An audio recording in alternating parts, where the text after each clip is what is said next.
Salutare, fetele! Vreau să vă arăt repejor aici comanda care mi-a venit de la Atomy. Ea a fost aici așa bine ambalată. Eu am tăiat-o ca să nu pierdem timpul. Așa. Și deci, așa, hârtie de protecție. Așa, ce avem aici?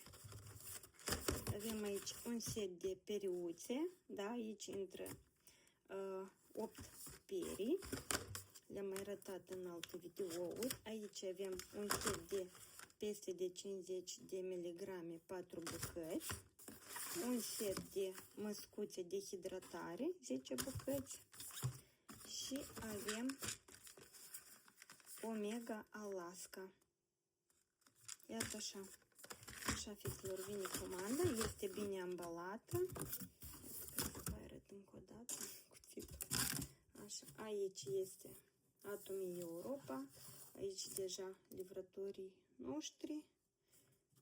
Oricum, în orice caz, în sfârșit au ajuns produsele și mă voi bucura de ele și comenzile vor ajunge la clienți.